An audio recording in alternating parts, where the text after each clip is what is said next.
Fallen State. I am Jesse Lee Peterson. Don't forget to hit that like button and notification, all right, so that you can receive all of our new videos. I have with me a very, very mamma mia, hola, si senor, interesting person. UFC Hall of Fame, Tito Ortiz. Tito, thanks for coming, man. Thanks for having me on the show. I appreciate it. It's an honor to have you in the studio. Thank you. Today, what's important to you? My children. Your children. The future of my children is very important to me. And how many do you have? I have 3 boys. Really? Yeah. So you have all boys? All boys. Alpha male. Alpha male, exactly. Real men make boys first, huh? Yeah, yep. And you know, at the same time, the men do make women. We need them to continue our race. So. I know, we want them to make the women, but later on. Yeah, right? After they get the boys. Yeah, three times the charm for me, so. That's amazing, you have 3 boys. Yeah. And how old are they? 17 and twin 10-year-olds. Wow. Yes. Are they identical? Fraternal. Oh, okay. Yeah. And so, are you married? I am not married. I have a girlfriend of 7 years now. Oh, okay. But that time may be coming soon, so. Oh, you may get married one day? Maybe, yeah, I think so. Have you ever been married? I've been married once with my oldest son, Jacob, his mother, Kristen. And I was young, you know, I was actually we started dating right out of high school, after high school was over, and we got married about the age of 22. And then it lasted for about 4 years, and we just fell out of love. And instead of fighting and trying to make it work, we just went our separate ways, and, you know, we became good friends, and that was life.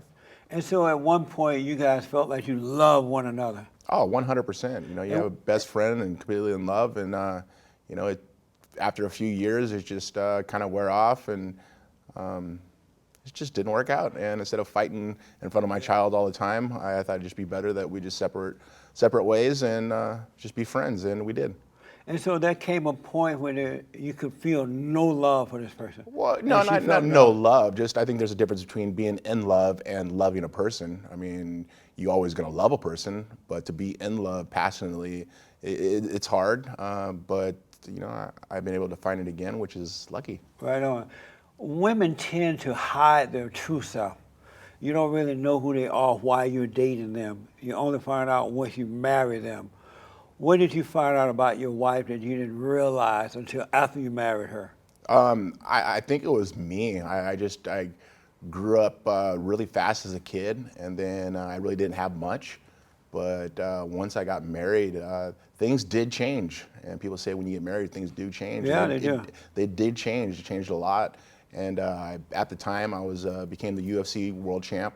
And a lot of things was thrown at me at the time. Yeah. And I made a few mistakes, and I had to admit those mistakes, and it just didn't work out. So when you say it was you, are you saying that you didn't show your true self to your then girlfriend before you married her? She didn't know who she was really married? Oh, no, she knew who I was, 100%, but I think I just, with the stardom and everything else around me at the time of becoming a world champion and having everything thrown at me, I was taken back by it because I've never had that situation happen to me ever before. And you know, you kind of stray away, and that happened to me. And instead of lying to her and being a dishonest person, I had to be honest and honest. Oh, I got you. Things went separate ways, like I say, and I had to be a man and be honest about it. And so, are you close to your sons now? Yes, my oldest. Well, my twin boys, they're with me 100% of the time. Oh, good. I was married once, and I had my son Jacob, which I'm very close with. How old is he? He's 17 years old. Oh, he is? Yes, he's That's 17. Amazing. He'll be 18 June 1st. Wow. He's a man. So you're close to him? Very close to him, yes. Is he into boxing or actually, he's a wrestler. He wrestles in high school. Really? He's been wrestling since he's been 6 years old, so he loves wrestling. But he's a very smart, intelligent student in school, so he's almost a straight A student, and he works really, really hard. And you know, the classes he does take are very advanced, so I'm proud of the work he does. So you are a really, really smart guy. You're famous, you're known, you make a lot of money. On a scale of 1 to 10 between when you started out boxing and fighting and now, how would you rate your life between the scale of 1 to 10, 10 being best? Where are you? Now or before? I mean, now I'd today. say at least a 9.5. A 9.5? I'm very, very, very happy. Life is wonderful. My girlfriend of almost 7 years now, Amber Nicole Miller. never felt the love that I feel with her. It's amazing to have someone to support what I love and vice versa. I support what she loves. And just to have a best friend, and not only just a best friend, a person who I'm in love with. And it's just one of those things that makes me feel comfortable that my twin boys, Jesse and Journey, they have a mother figure around them 100% of the time, you know, because they came from my ex-girlfriend, Jenna Jameson, and she hasn't been around in the last 7 years. And for my boys to have a mother figure around, she kind of saved our family, and now we have a solid family, an Ortiz family. And I want to ask you about Jenna, but let me ask, so are you happy based on the love that you're getting from this woman, or are you happy because you have inwardly grown from all the stuff you've gone through to this point? Which one is making you happy? I think the love that I get from her makes me happy. The trust. So if she takes it away, would you lose your happiness? Yeah, I wouldn't be happy if I didn't have her with me. Does she know that? She knows it now. Don't tell her. You want us to edit that out? No, she's actually here right now with me. So. Oh, she is? Oh, yes, that's her? Yes. Oh, hi. Yeah, she's here with us. I thought it was your PR person or something. No, I travel in a small group. So she knows that your happiness comes from her. 100%. Why would you let her know that? Because I think vulnerability makes a relationship stronger. Because if you try to put up your guard and your defense all the time, then the person never get a chance to know who you truly are. But if you show your vulnerability, I think it makes it exceptional for a woman to understand where you're coming from and the things you're coming from at the times you say them. But what will happen if you decide, you know what, I'm not going to tiptoe anymore, I'm just going to be me. And when you become you and don't need... Well, that's the situation. I am me. She decide, well, you know what, I'm not going to love you anymore. Would that take your happiness? I mean... Oh, 100% it'd take my happiness away if she said she didn't love me anymore. And she so is this good for your happiness to come from another human being or money or things or anything? Money and fame is just extra. Right. That's can be taken away with the blink of an eye. But a woman can take it away too, her love, if she knows that you're relying on it. If a person is vindictive, yes, and I've been through that situation before. Right. And this is a totally separate and different situation. When someone is unselfish and is willing to dedicate their life to you and want to make it a partnership, and not just, you know, I'm with this guy because he has money, or I'm with this guy because he's famous. I'm a very gentle man. I'm a very honest man. I make mistakes, and I try to not make a mistake twice. It's hard, it's difficult. You know, I've been through a lot in my childhood. I've been through a lot through my life. I've been through the highest peaks of Mount Everest to the death valleys of Death Valley. But I've been able to bounce back. And over this last 6.5 years that I have been with Amber, I've really been able to love again. I've been able to trust a person again. I've been able to not just respect myself, but respect my partner. Oh, I see. And why haven't you married her if you love her and she loves you? It was just, I think, a fear from my first marriage that everything's going to change. And, you know, commitment is hard, but now it's just, I mean, I'm 45 years old. Commitment could be a lot easier now. Right. You know, I mean, going around chasing for other girls is not in my idea of doing. I don't want to do that. Coming home to knowing that this is my home, this is my house, and I have my partner with me as my best friend and my love partner. It's amazing. It's just a satisfaction that makes me feel warm in my heart. Do you fear that, Amber, right, her name? Yes. Do you fear that one day she would stop loving you? No. Oh, not you at don't? all. Not at all. Oh, I see. And so you haven't married her because of the fear it might change? Yeah. So you think marriage would make a change, a possibility to cause a change? Maybe. I mean, I guess as we learning life a little bit more, I guess I could veer a different idea. Do you, you love her, right? 100%. And what is love? Love is a passion that I know I don't have to think twice about trusting a person. Love is someone that I could be devoted to and give my life to, give every time and not be selfish, to give everything that I want and that she wants to make it happiness, to make a happy family. That's amazing. To have that white picket fence house with a happy coming home from work and dinner's cooked, and a person who takes time to say, how was your day? Are you okay? Do you need anything? And I've always needed that as a child growing up. I've always needed that as an adult growing up. And, you know, the years I've gone through, I finally got that. You're getting something that was missing while you were growing up. 100%. Oh, I understand. Yep. Amazing. Yeah. Do you have peace? I know you have love, and I know you're happy, you feel good, but do you have peace? I have peace, like I say, like I haven't had in a long time. It's just amazing when you have peace and sanctuary at home. It just makes your heart feel that much better. It makes your mind being able to adapt to something that you weren't used to as a child or as a young adult to adapt to now, that it strengthens me. It makes me a stronger person. It makes me a stronger man. And this goes in competition in general. You know, when I compete and I train, I'm able to go through camps and do an 18 to 20 week training camp and not have any problems, because I don't have to worry about what's happening at home. I don't have to worry about what's happening in my environment because of my partner. My partner's there as my best friend. We respect each other no matter what. I think it's very important. Amazing. That's amazing, man. I've been through a lot, like I said. I've made mistakes. I'm no saint at all. I made a few mistakes, and I make sure I don't make those mistakes again. Have women cheated on you before? Yes. They have cheated on you? Yes, and I have too. You've cheated on women? Yes. So when they cheated on you, were you surprised that they cheated? Yeah. Did that hurt you? Yeah, I could get over it, but it did. It hurt. And how did you find out that they cheated on you?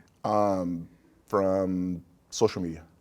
Oh, they were putting it on social media? Well, then I look through a phone and you find out this and that and this and that. And really? Yeah. And how would they find out that you cheated? Same thing, on my phone or social media. And why do people put what they do, stuff like that, on a phone? Why not just keep it private and stop doing it? Well, I think people do a lot for attention. They want attention, saying, ha ha. I mean, there's been other situations that I've been accused of stuff that I never did.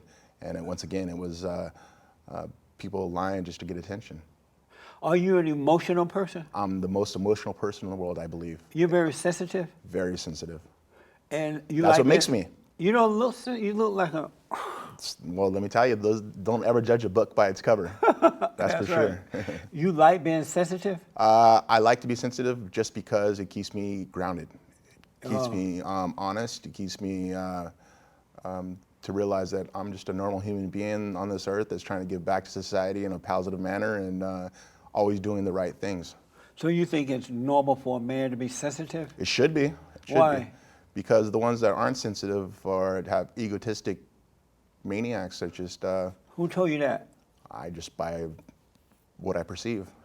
And so could you be wrong? Could you, because I know you had a tough upbringing, your father, mother's on drugs and all that kind of stuff.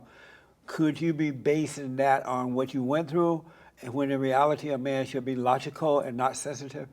Well, logical is an automatic. That's a given. That's the first thing you should be, is logical. Right. But being sensitive is a totally different attitude, completely. I know, but it's an insecure attitude. It's like a woman's attitude, but not a man's attitude. Well, insecurity is totally different than being emotional. You know, if you're emotional about something, that means you love it. That means you'll do anything to make that happen. That means you're willing to drop your guard instead of having your defense up and rejecting things, and having an open mind. And having an open mind is very important in this world today. If you don't have an open mind and you say, oh, this is the way it's supposed to be and this is the way it is, that means you have no feeling for anybody else's feelings. And how do you define, you said open mind? Yes. Define open mind. Be willing to accept someone's advice. Being willing to have an open mind to other people's feelings and weigh out the pros and cons. A lot of people have their set ways, and that's the only way they'll think, and that's the only way they'll do. And I think that's incorrect. I think people make a lot of mistakes by doing like that. I mean, thinking like that. So do you think that drag queen story time at a library should be accepted, open-mindedly accepted, or could you see that as being wrong? I don't see it as being wrong. That's their prerogative. That's what they want to do in their life. If they're should they be allowed to flaunt it as a norm? maybe not to the youth. This was it LGBTQ or whatever it's called. LBGQTSTD1, whatever. Yeah. Things like that are, I don't want to say okay, but they are accepted nowadays. But should they be accepted as a norm? To a certain extent, I would say yes, just to kind of, you can't really weed through them. I think really for the youth, it should not be accepted for the youth. Yeah. A child who is under the age of 18 should not be exposed to anything like that because they are so confused. They're not even old enough to vote. They're not even old enough to make right decisions. When it comes to schooling, doing homework, a parent got to be down their neck saying, you got to do the homework right, you got to do this again. But to let them decide their own manner or their own gender is confusing for a child. Yeah. And then as a child, when I grew up, Boy George was huge, and I just thought the guy dressed up in makeup, and that's the way he was. I didn't know anything about gays until I got into, 15, 16, 17 years old. And now they're pressing on their children at 10 years old. My twin boys will be 11, and they'll be in 6th grade next year, and they're talking about that. Well, me and Amber, we've sat down, we're saying if that's happened, we'll end up homeschooling them. That's right. Because I refuse to let my child be subjected to that. So we should not be open-minded about that kind of stuff. At a young age, no. Yeah. That is wrong. So when you first discovered that homosexuality existed, were you like, what the? I did say what the, I was like, it didn't make sense to me. But it's a norm now, and it's abnormal, but treated as a norm, right? Yes. People trying to treat it as a norm. Yes. Do you support abortion and all that kind of stuff too? There's different situations, I think, on that. If it's by a rape or a woman wasn't really for it, once again, rape. I think abortion should be used. But how about if she just put the baby up for adoption rather than committing another crime, because she's going to be angry about being raped. Right. So being angry is a problem. And then Yeah, if but she what kill the baby, that's going to bring more guilt because she has guilt from the rape. Wouldn't it be best to just have it and put it up for adoption? But what if that person that raped her had a chemical imbalance in his brain, and then all of a sudden she's having a kid who becomes a rapist himself or a murderer or so forth? There's so many variables that you got to think about of that. I'm not for abortion, right, but I think there is a fine line of a woman should have a choice of it, yes. Amazing. But not if her and her husband all of a sudden had made a mistake and she's pregnant. Yes, she should have it. I got so much to ask you, man. It's not even funny. Yeah, no, I'm an open book, man. I'm as transparent as possible. I watched some of your videos, and I love the way you did. We know who you are. You know, sir. Is it right to live with a woman before married, or to marry and be together? Which is right? I think living with a woman before getting married is right. Oh, you do? Yeah, because are what you if Christian? I am not a Christian. No, I'm not. Oh, you're atheist? Yes. You're an atheist. Yes. You don't believe there is a God? I to a certain extent, but there, once again, you got to prove it. You got to show me the proof. So God needs to prove to you that He exists? Yeah. He does? Yeah. Otherwise, you won't. I believe there's a higher power, possibly. Is that power God? I think that power is karma. I think that power is being an honest man. I think that power is being responsible for your own actions. But you don't believe you were created by a source that's called God? No, because there's no facts or those scientific facts that showing that I was. Are there facts that showing that you were not created by God? That they say that we were created by monkeys. And you believe that? To a certain extent, yeah. Because I look in the mirror. Because I look in the mirror and I sure damn look like a gorilla. Have you ever seen a light-skinned gorilla? You're looking right at one. People think I'm African American, and I have 1% in me. You're not half black? Nope. What are you? I'm Mexican. I'm Native American. I'm French. I'm Irish. I'm Portuguese. African American. But you got 1% black, right? 1% black. When they say that's all you need. Yep. 1 little percent of blood. That's it, buddy. Yeah, no. You locked in whether you want to be or not. Yeah, no, I think that's why, at the age of 45, I look as young as I do. I take care of myself. Yeah, you look well. Youth has been something that I'm very fortunate of. Yeah. But, at the end of the day. So you think that it's right to live with a woman without being married? Yes. For what reason? You want to understand and know who that person is. And the best way to find that person who they are is live with them 24/7. Right. You get to see their attitude and see if they're clean, they take care of themselves, if they're going to take care of you. If you're married, you do all those things. Well, people get married after 6 months, and all of a sudden they get married, and they're like, "What did I get myself into?" So and that's why they see a divorce percentage as much as it is now because of that. So if you wake up one morning and decide, you know what, Amber is not the one.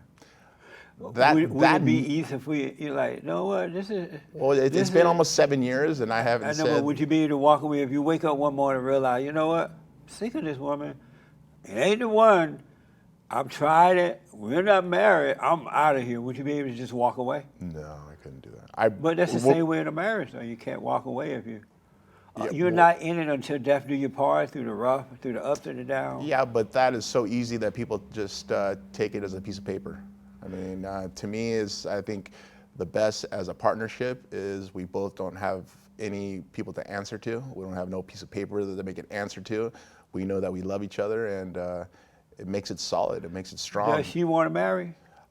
Yes. She does want you to marry her. In the beginning, she didn't, of course. Women want to be married. Yeah, of course women want to be married. Everyone wants that happy marriage. You know, I think a lot of it, Amber Ortiz does sound good. Yeah. But, I mean, like I say, timing's everything. And, but you like, no, not now? Yeah, I mean, I say, I mean, she's here right now, so it's like, she's probably just sitting there going, huh. But You're like, what? I'm warming up to it. Yeah. I could say that. Amazing. I mean, I got a best friend. I got a partner, and I don't want to lose that. I want to. But it doesn't mean you're going to lose it after marriage if you really love her the right way. I just know so many people that have gotten married and. Oh, you haven't seen good examples of that. Yeah. That's the problem. That's my problem. Yeah, that's what it is. Yeah. I'm going to help you overcome that. Yeah, I hope so. You know what? It's growing on me. Don't get me wrong. It is growing on me. Like I said, I love the woman like no other. I'm not just saying that because she's here. I love her like I've never loved a woman before. I'm passionate and in love with her, and it's been 7 years. I mean. But after today, don't say that anymore. Don't tell her. Yeah, no, I do tell her. I tell her all the time. There's times all the time that women don't like to know that because they'll see it as a weakness, and they'll control you with it. See, now there's a lot of women that are like that. You are correct, but there's a lot of women who aren't like that, who need to hear that to know that they're in it to win it. Oh, really? Yes. Amazing. There's so separation. You dated Jenny, what's her name, Johnson? Jenna Jameson. Jenna Jameson, right? Correct. And she was a porn star? She was, and she retired a year and a half before. So did you know that she was a porn star before you dated her? Yes, I did. And so how did you meet her? Through Twitter when it first started. And so you looked at porn? No, she actually reached out to me. She reached out to me, and I just got divorced at the time, and it was a direct message, and I was with my roommate, and I was like, dude, Jenna Jameson just texted me. And we went on a date, and after that, I just was intrigued by the person who she was. She was a very smart, intelligent woman at the time, beautiful. Was it the sex that made you intrigued, or the intelligence? The intelligence, for sure. Not the sex? No. And you fell in love with her? Yes. What was it like being in love with, because a porn star mean they had sex with everybody else and their daddy, right? Well, there's a difference with her. There was that time, the beginning of her career, and then she was married twice. And her first one, she shot nothing but with him. Then her second marriage, she shot nothing but with him. And I come to learn that later on. But I look beyond. You said she shot what? Shot the movies with her husband. Oh yeah. For the last 3 years or 4 years of her career. But I don't look on people's past as a mistake. It's not for me to judge. So did you feel embarrassed when you went around your family and other people knowing you were a porn star, or did you feel proud? I don't think I felt embarrassed. There was no time embarrassed because I say it's not my view to judge anybody. But I just want to, because I've never spoke with a guy who really dated a woman like that, had children with her, fell in love with her and all that. What is that mentality? Do you feel like, because I used to date this woman, I worked for a hospital, I met this black girl, she was fine. Right. It was the first time I really had a fine woman, right? And so I would intentionally invite her up to the hospital where I work and walk all through the hospital, showing off with her, right? Was it that kind of feeling? Yes. Oh, okay. For sure. I mean, don't get me wrong. I mean, I was completely in love, and she's a beautiful woman. She was a smart woman also. And I just come to realize that when we got separated, my therapist was like, Tito, you cannot save your mom. And at the time when we were separating, she had a drug problem, and my mother had the same type of drug problem. Yeah. And I thought I could fix her. I come to realize you can't fix a person. A person needs to fix themselves. Yeah. And so she was taking the place of your mother. Yeah, yeah, 100%. But my therapist told me, he goes, Tito, stop trying to save this woman. Find someone to save you. And luckily, Amber came and saved me. Amazing. Did you ever, so like now you have control over the kids? 100%, yes. How did that happen? I went through court. A lot of things that I found out she was doing towards the kids. We had nannies full time, 24/7. I was paying over $20,000 a month in nannies, and it blew my mind. And the first time I noticed it, when my son was, I think 3.5, and he fell and kind of banged his knee up, and he went to go reach for the nanny and not for her. I said, what was going on? And then I started finding out that the things are going through my home. People were in my house that shouldn't have been there. Amazing. Drugs were around my house a lot, around my kids. I went on a vacation with my oldest son, Jacob. He came with us. And one of the youngest, Jesse, picked up a Oxycontin from the ground, had it in his hand. My oldest son, Jacob, pulled it away from his hand. And she tried to blame it on me, saying that was my pills. And I've never touched Oxycontins in my life. And she was addicted to them at the time. And that child could have died if he would have put that in his mouth. Well, I'm glad you got him, man. And the California Justice Department gave me my children 100% because it was proven in court. The things that she did to my children, I can't let you know what it is, but it was horrible. The woman should be in prison right now. So she doesn't see them at all then? Zero. She hasn't been around them for almost 7 years now. Has she tried to see them? In the beginning, the first couple of years, she's tried to, but mentally and psychologically, she was not fit as a parent. Yeah. She wasn't fit as a person in general. And I think the judge seen that, and the ruling that proceeded for me to be full custody of my children. And if she wanted to have a chance to see the children, she had to go through, therapy. Nice. I mean, I had to build up to make that happen. Right. She never took one step towards that. Oh, okay. But she went on social media. Father, that's fine. I mean, she went and bashed me as much as possible in social media, just saying how horrible a father I am and this and that, to turn around and saying, oh, I'm a great father. Can we just please make ends meet? Yeah. And I said, if you go ahead and you fix yourself, you're welcome to. But she hasn't had one step towards that. And that's where I stand. And Do I they think it's ever important. ask about her? Do they ever talk about her? Probably about 4 years ago, a couple situations. Oh, mom said that she would be back, but not anymore. I think they kind of get it, but they don't. Another great thing is they don't miss that mother figure. Right, because they have their father. Well, they have me, and they have their mom now. It's not a blood-related mother, but Amber treats them like her own. Yeah. And not being selfish, doing everything possible. Even when it comes to schooling, helping them with their schooling. Cooking dinners, lunch, breakfast, getting up every morning and making sure they're at school. The thing that a mother is there to do, I do the father job and she does the mother job, and we're a great partner and a great couple by doing this. And I understand the word partner. Yes. But I don't like that word. Well, because partner means like those two gay people, they be doing the partner thing. I like the boyfriend or girlfriend, or husband or wife kind of thing. Yeah. But I understand what you mean by partner. I want to ask you, I read that your father and mother were drug addicts while you were growing up, right? Yeah, from the age of 6 to 13. My mother and father were heroin addicts. My father started with heroin after getting his appendix out in the hospital. They gave him morphine. And then when he got out, he still had pain. And it just spiraled downhill after that. It went from him using to my mother trying to using, and that is the most addictive drug in the world. Yeah. And it ruined our family. Are you the only child? No, I have 3 older brothers. How are they doing now? They're doing great. So, it was a blessing in disguise at the time. When I was 6, my older brother is 5 years older than me. The next one is 8 years older than me. The next one is 10 years older than me. But they were with a guardian at the time that we left. Both by the same parents, right? No, my 3 older brothers were with a different father. Oh, okay.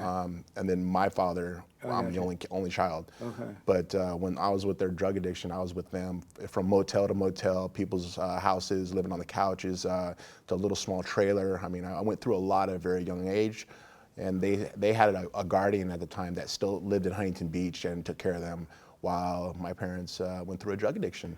So while your parents are going through this stuff, the drugs, were you the only child with them?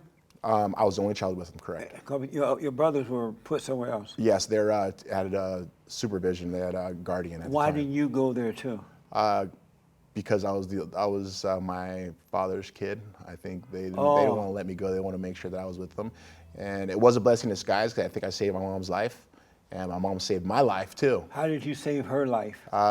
Because she wanted something better for her son. At the age of when I was 13, I was in a gang at the time in Santa Ana, F Troop. And So you grew up in Huntington Beach? I grew up in Huntington Beach to the age of 6, and then from 6 to 13, I lived in Santa Ana, California, which is a little east of Huntington Beach. And my mother, at the time when I was 13, I was in a rival gang, and a rival gang shot one of my friends and almost shot me. I jumped over the fence, and you could hear the bullets hitting the concrete. I ended up leaving. My friend got shot and killed right in front of my face by 12 gauge. And I told my mom, she didn't believe me, went back over and check it out, and my friend's getting carried away in a body bag. Amazing. And what was that like for you seeing that? It was scary, it was hard, it was, I didn't understand it. I said, why does this kid get his life taken? And it was due to ignorance of another gang, of a rivalry, that it was a payback, I guess. And I understand that this wasn't for me, and this wasn't something I wanted to do. And my mother made a huge decision, told my father, either you get sober or I'm taking your son. And at the age of 13, she did that. She told me, we're leaving. She packed up, she got remarried, we moved back to Huntington Beach, and she saved my life. And she saved her own life at the same time from me. She got sober, and she had to go through a lot of detox, but she ended up getting sober. She hasn't used since. Is she still living? She's still living. Your father too? Yeah, he's 80, going to be 81 this year. So so you were not a gang member yourself? You Yes. were just, you were a gang. I got jumped in, I got jumped out. Oh yeah? Yeah, it was. Meaning that you were forced in. Well, no, when I first got in, they mean when you jump in is you got to walk down a line of 6 guys on each side. Yeah. You got to take punches and kicks as you walk through the 12 of them. And then. Did you ever forgive your mother and father for letting you down while growing up? Did you forgive them? I finally forgave my father just this, it was 2 years ago.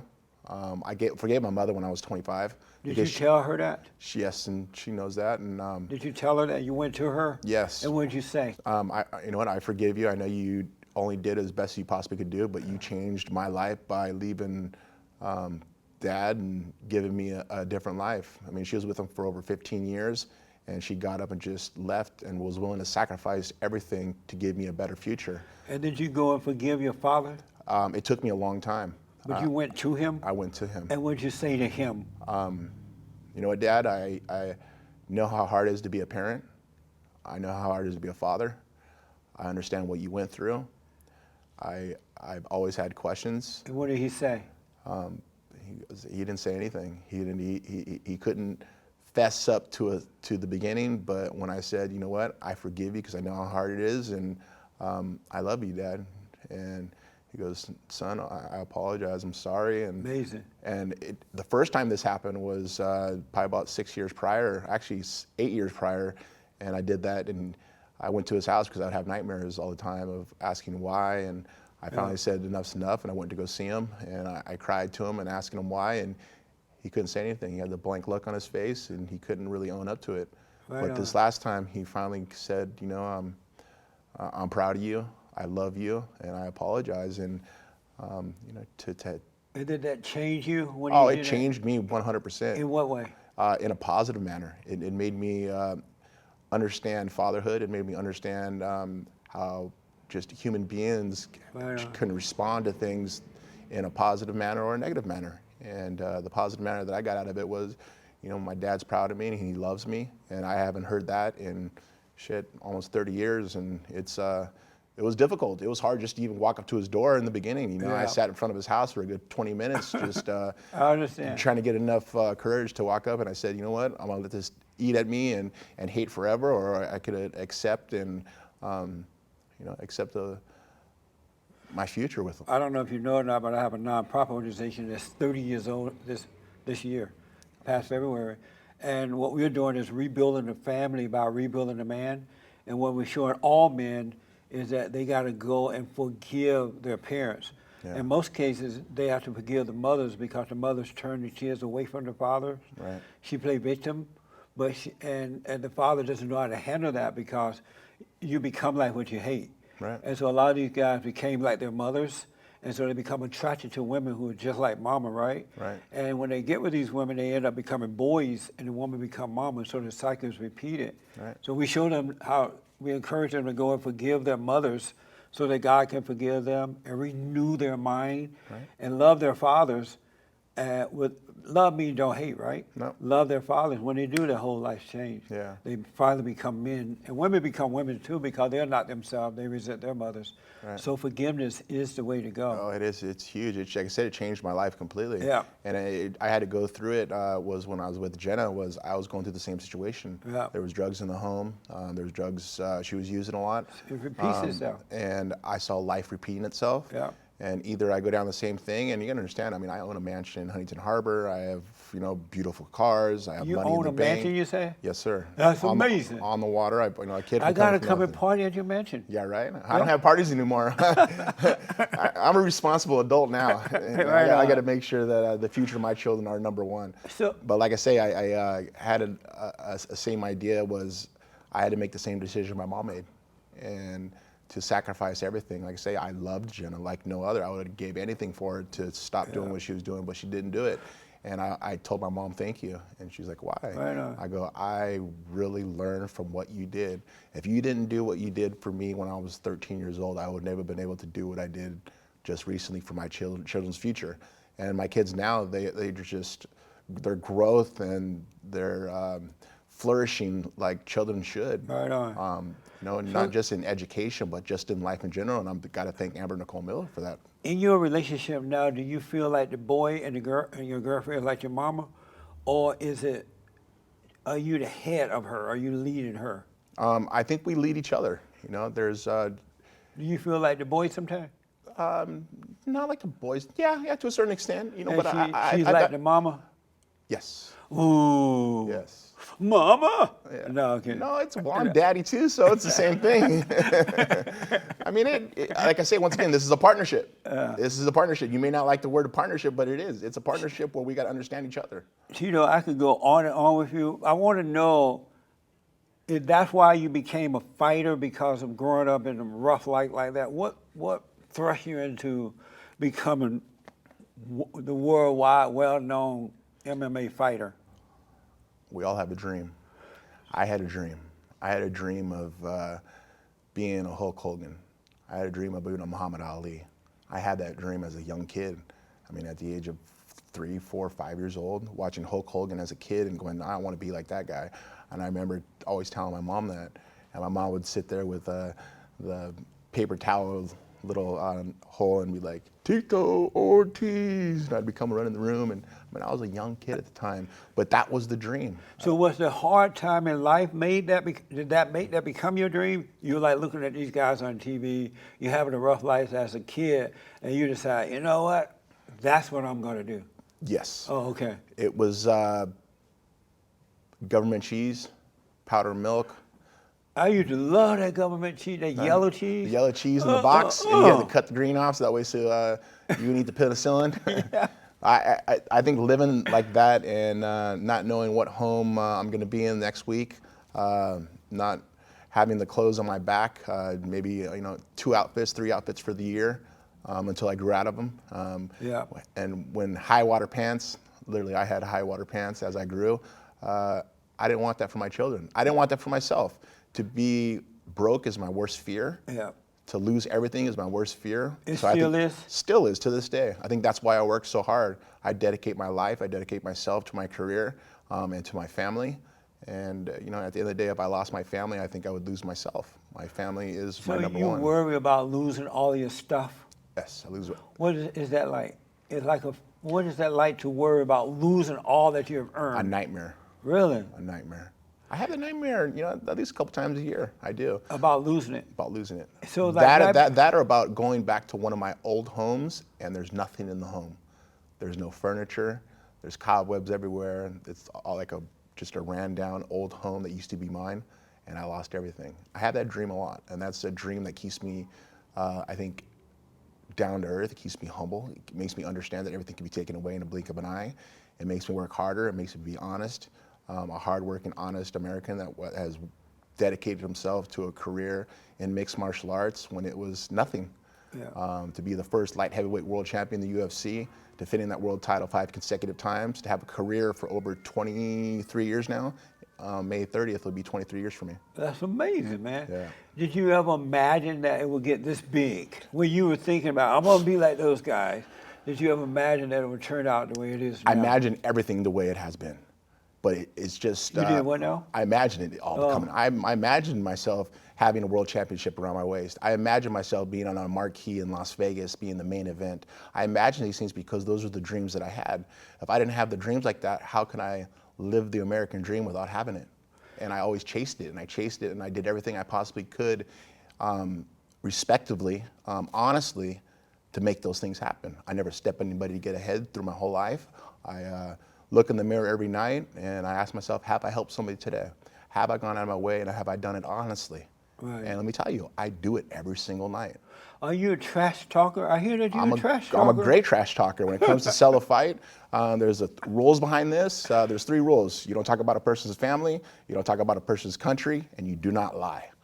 And if you keep those things pertaining in a good way and don't do those things, trash talking could be great. But you got to back it up. Yeah. So like when you're in their faces and you're trash talking, are you intimidating them?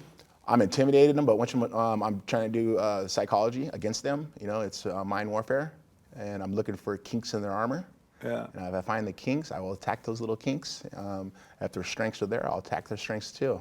I want to make them so mad at me is where they forget their whole game plan when it comes to competition time.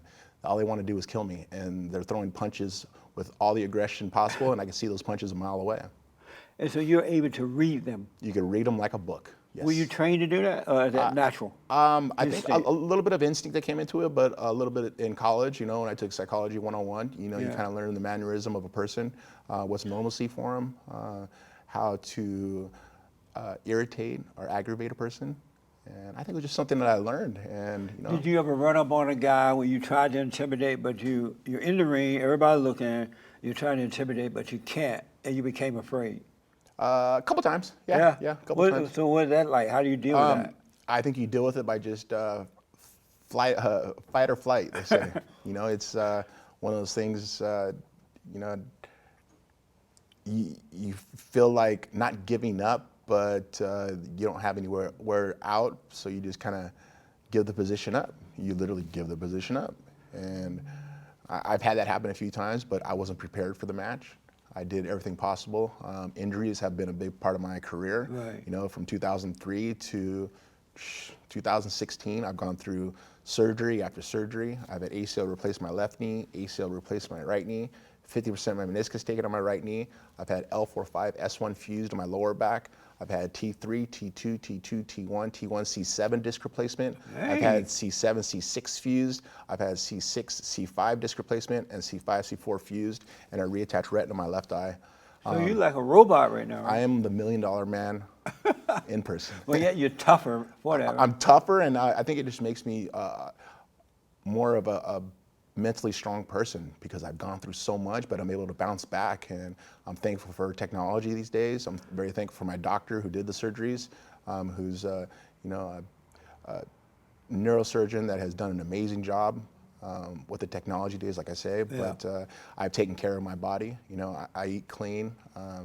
I don't use drugs. Have you ever used drugs? Yes. Yeah.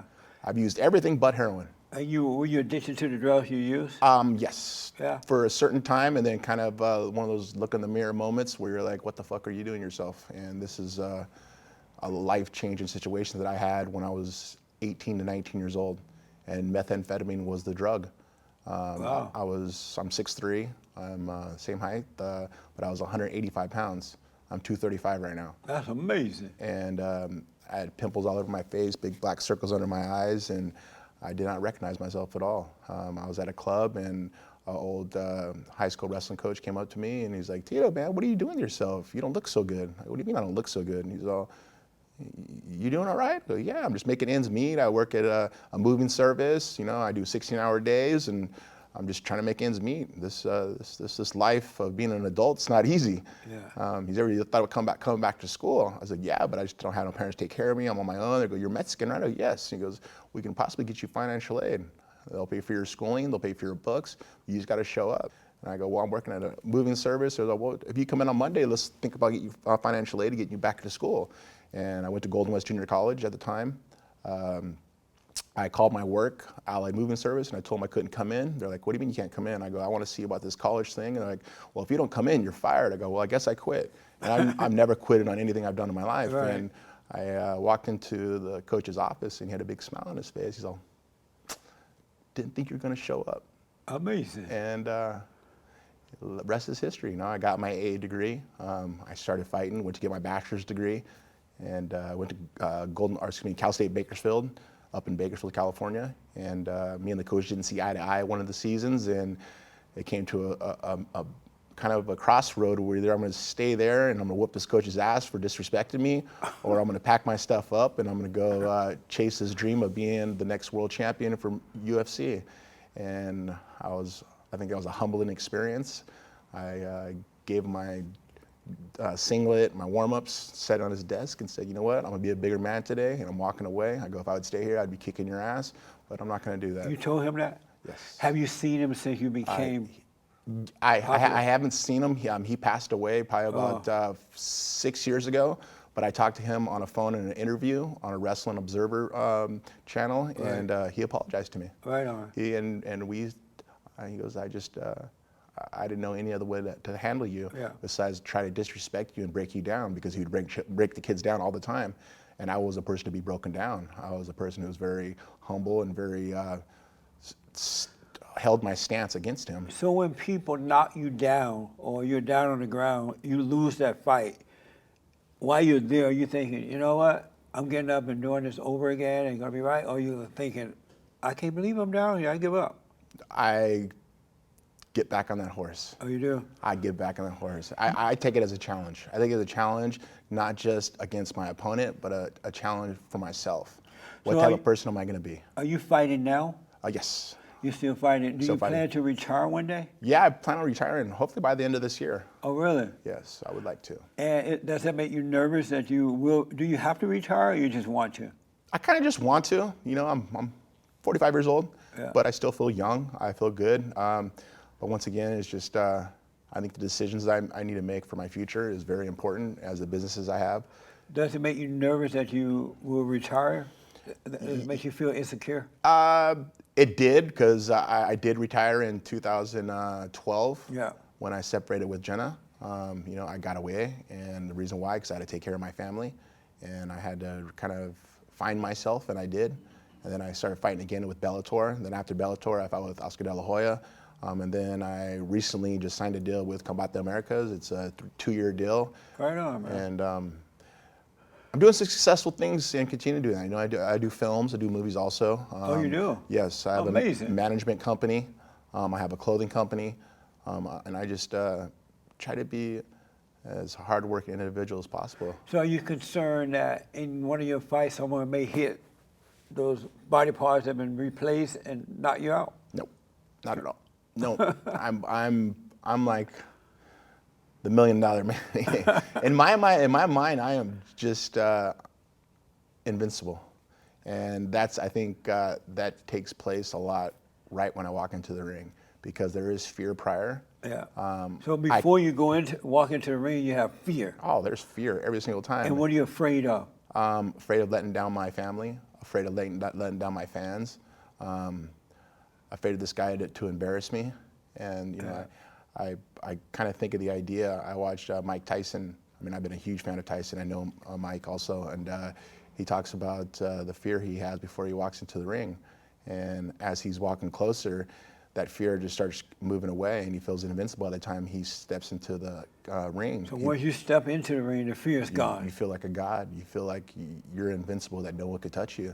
That you're there to conquer this Goliath. How many fights have you lost? I've lost 12 fights. And how many have you won? I've won 21. That's amazing. Yes. I've fought the best of the best through my career. I fought everybody that possibly could have fight in my weight class. There's not one person I haven't fought. Everybody that I've lost to have always been by close decisions, besides Chuck Liddell that I lost to twice in the beginning of my career. Right. And I was still a young kid that didn't understand the total mixed martial arts of stand-up striking, which is punch, kick, takedowns. But I've learned a lot. And there's just one guy that can take you down. You haven't dealt with him yet. Who's that? Jesse Peterson, you ever heard of him? No. Yeah. He's tough. Yeah. There's a lot of kids who are tough and they got their time. I got to introduce you to him. He's strong. Yeah. He's going to take you down as a challenge. You think? I'm going to set that up for you. How old are you now? Me? Yeah. 70. 70? Yeah. Damn, you look good for 70. See there? Yeah. See, we got that blood then, right? That's right. We run out of time. I got to ask you about the Great White Hope. I saw in an interview that you support the Great White Hope.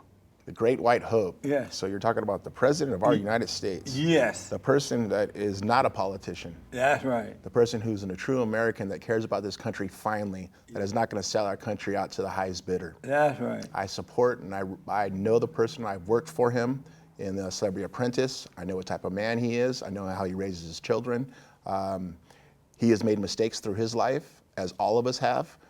His is just under a microscope. Yeah. And once again, he is not a politician. Right. He's an American. That's what makes him so good. That's what makes him so good, and he says what he's gonna do, and he keeps his promise when so he does it. you work for the president? Yes, I have. What did you do? I did the Celebrity Apprentice. You did? Yes. I'm gonna have to look at that. Yeah, I did it for 8 weeks. And let me tell you, I was by his side, and I was asking as many questions as I possibly could about what type of person he was, how come he became a billionaire 3 times, how did he do that? How do you stay a millionaire? I mean, I asked a lot of questions. I was asking as many as possible, and to see how humble and how honest he was, it made me respect him. Then all of a sudden, when he ran for president, that's the first time I ever voted for a president.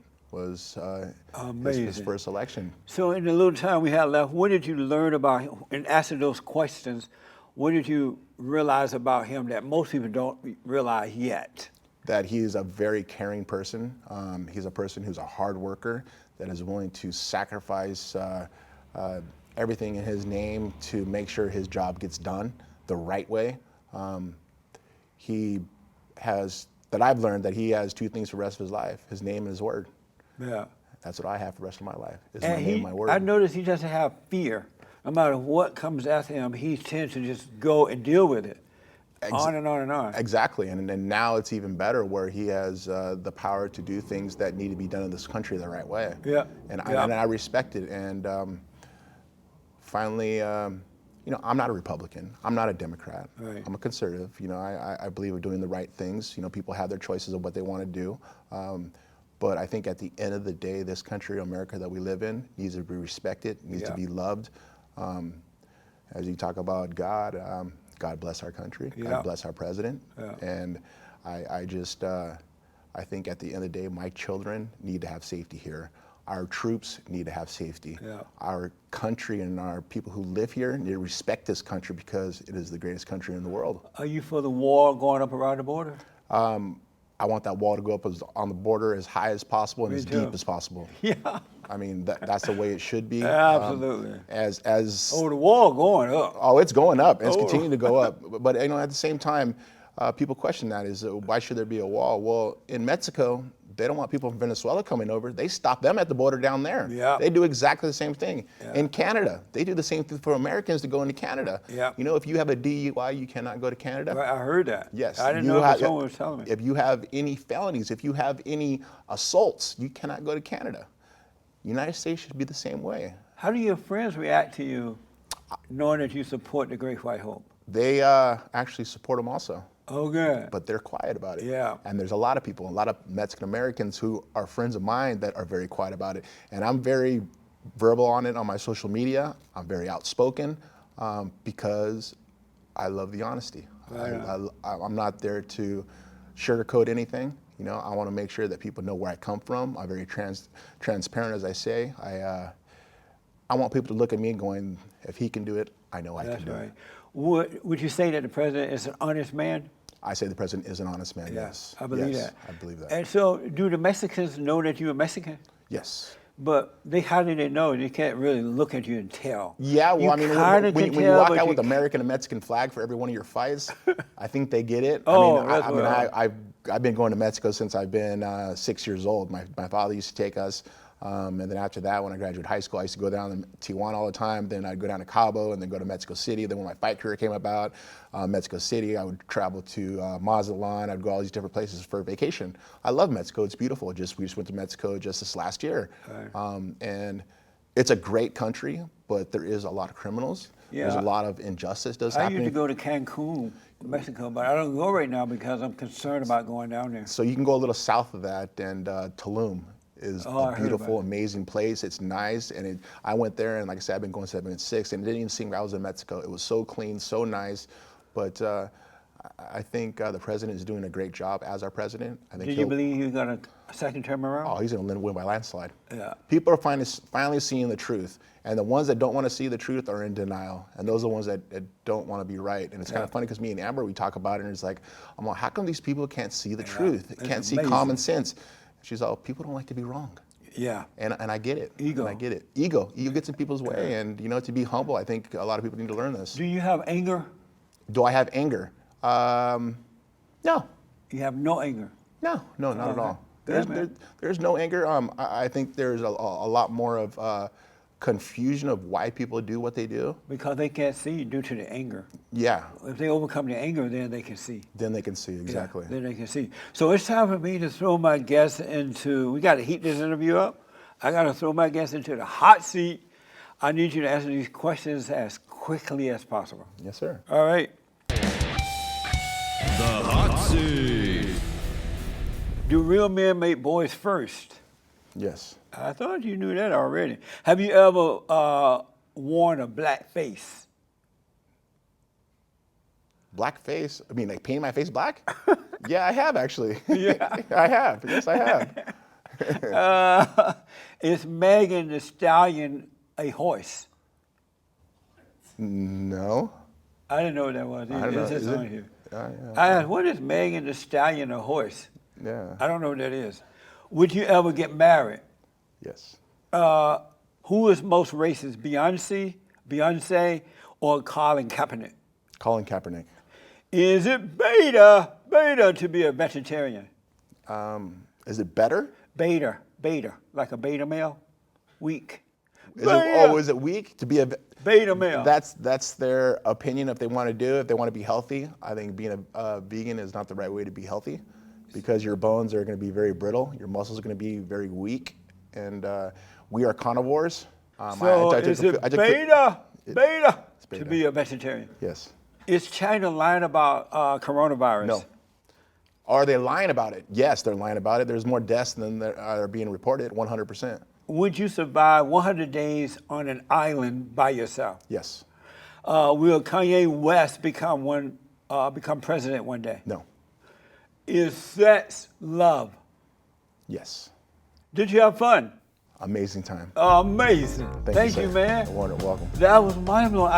I knew I was going to enjoy this. Yes. Because I saw your honesty in your other interviews. I'm like, yeah, this is the guy to go to. Tell the folks how to get you, whatever you're doing, keep up with you, your website, whatever you want to give out. Yes, of course, on all social media. Instagram, it's Tito Ortiz 1999. On Twitter, it's just Tito Ortiz. Facebook, it's Tito Ortiz. And then I have my fan page, which is Tito Ortiz Official Huntington Beach Bad Boy. I live in Huntington Beach. I'm just trying to be a proud American and taking care of our country and just spreading the truth that our president continues to do. Did you ever surf while growing up? I did surf. I surfed 6th, 7th, and 8th grade. I almost drowned my 8th grade year, and I said, this isn't for me, and I started wrestling. So it gets really big in Huntington on some of the sets, and wrestling was my deal. And my true name is Jacob. In the Bible, Jacob wrestled against an angel, and the angel beat him and saved his life. Amazing.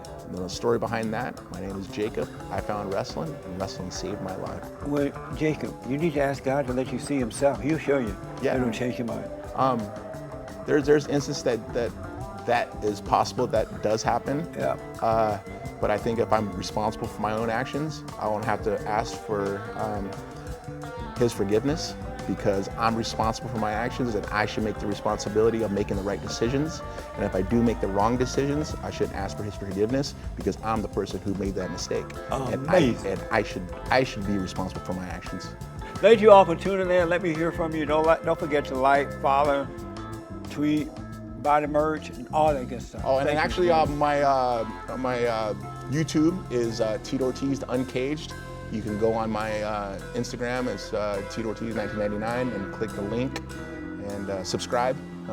Click the notification, excuse me, and it's Tito Ortiz Uncaged, and it's kind of my life story stuff, my training stuff, and how I do outside of home. Very interesting. Thank you, folks. I appreciate it. Next time on The Fallen State.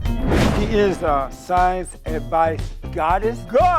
Some people have childhood experiences where they're just kicked around, and so you develop a sort of position in life, and you see that, okay, I've got to behave so I don't get my butt kicked by all these bullies. So you grew up mostly around black people? No, I wish. My parents moved to a neighborhood, very, very white, very, very boring. I liked being around all sorts of people, but they didn't like us and told me I killed Jesus. Hi, I'm 6. How do you see men? All the ways they're different from women. Physical strength, male heroism. And the book is called The F-ology, a field guide to living with guts and confidence. Nobody wants to carry a book about self-esteem on the subway. Right. So this seemed cooler.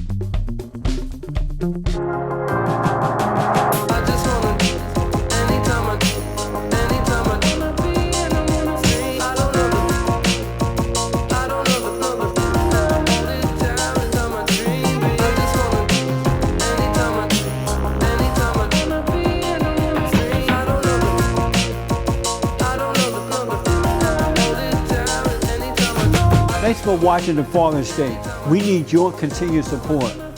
Donate to my nonprofit here. Subscribe and like the videos here. And tell everybody and their mama about the show.